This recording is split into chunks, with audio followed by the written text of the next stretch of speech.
Alright guys, just wanted to show you something. Bowl for one, Pulse Halo, finally got it built. It's got a pulse board in there even though you can't tell. I'll turn it on. This is the Pulse's RF mode, and that's its pulse mode. Voila, it's also got a custom battery pack in here. Just a new little thing, but the actual new part, just bought a new vise. Sold my E-Tech 2 for $600, bought this. Shot it like 30 times in the backyard with low air, low paint. Shoots great. I'll be shooting it this weekend. But that's not what I wanted to show you.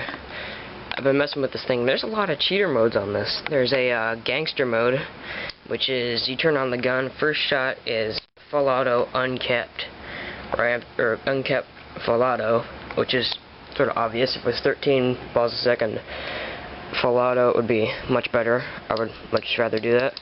But other than that, I've been messing with ramping modes. It's got 50% ramping, and you can set it up so that right now it's at 18 balls a second. You can walk it one finger as much as you want. Doesn't ramp. But once you go two finger.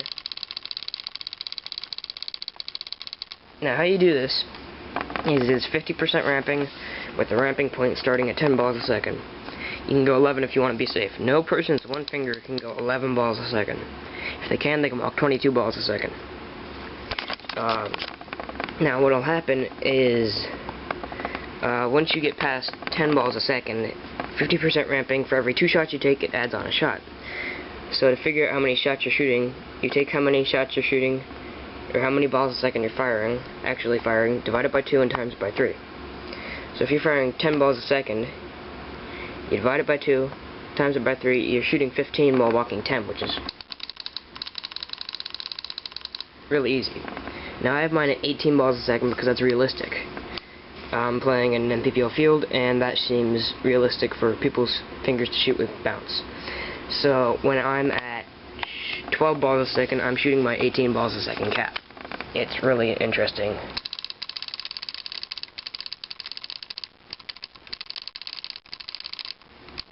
And people will just think that it's a well-tuned trigger, unless they pull out a robot, in which case it might catch it.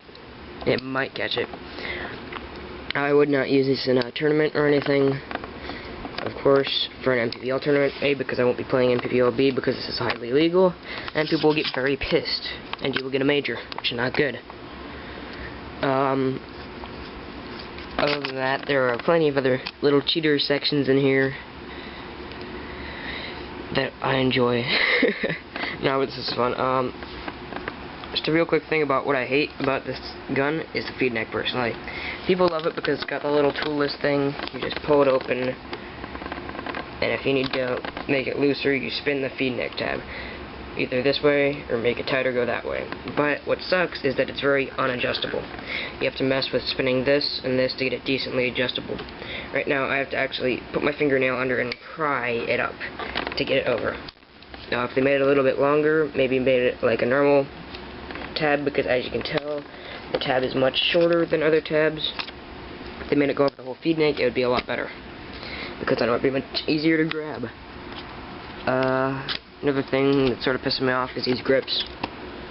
They're plastic grips with grip frame screws, which means that eventually, if you tighten them at all down, the grip frame screws will go straight through the grips.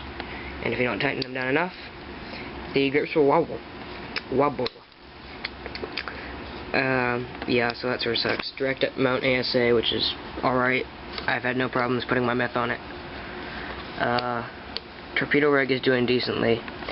I'll see how it does. It's probably broken in because this was actually a display model at my store, Disruptive Paintball. I bought the last one. I like the bolt, actually. Mostly because of the ramped inlet. It's not just a flat in to flat out. It's got a ramp in so that the air experiences less turbulence going in and out of there, which helps a lot, believe it or not, with consistency. The pillow, I'm doubtful of. People haven't had problems with their proteges chopping, and proteges are basically vices without the pillow bolt, without the dowel board, and all that. So I might just drill it out, because it supposedly makes it have a different accuracy spread.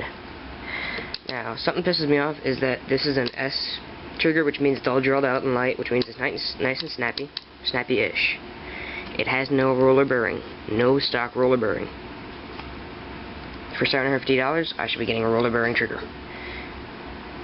So, yeah, just piss off, Bob. There is no manual that is included, unfortunately. There's a manual for the board, but not for the gun. I don't know if they include a protege manual with the regular guns. Like I said, I got the display model, so I got the board manual, the gun, and the barrel, and a few O-rings. So, I don't know what's up. Other than that, the board is very, very nice. I like it. The only problem is this one is at the 14 BPS. Lowest balls per second. So I cannot play PSP with this board. I'm going to have to send it in to get it flashed before the SCXL, which really sucks because it's probably going to take a week and a half to ship, which means no practice for me for a week. But other than that, nice gun, really sexy, feels good in the hands, pretty good trigger. I took the spring out because it's a little bit harder of a pull for me. I've always liked lighter pulls. The other thing that pisses me off is you can't test the LPR without a special tool. Now here's the O-ring kit. It's got a few for the rammer, a few for the bolt, a few for probably the LPR. I don't know. I haven't really looked into it. I just bought this. I'm not going to mess with it until I play one practice with it. Something that's curious is that gigantic motherfucking O-ring. It is bigger than the feed neck. So I'm just wondering, are they including a spare Halo drive belt, or I have no idea, honestly. So, yeah, that's my little overview of the Vice that I didn't really intend to do. I'll probably do a better one later, after this week's practice. So, yeah. Long time no video, figured I'd post this up. Also, this is for sale if you're in the area. Hopper's been offered $90, $100. Only problem is most people are in Phoenix, and I'm having a hard time getting to them. So it's still up for sale. I do PayPal, I do cash, I'm in Tucson, yeah. And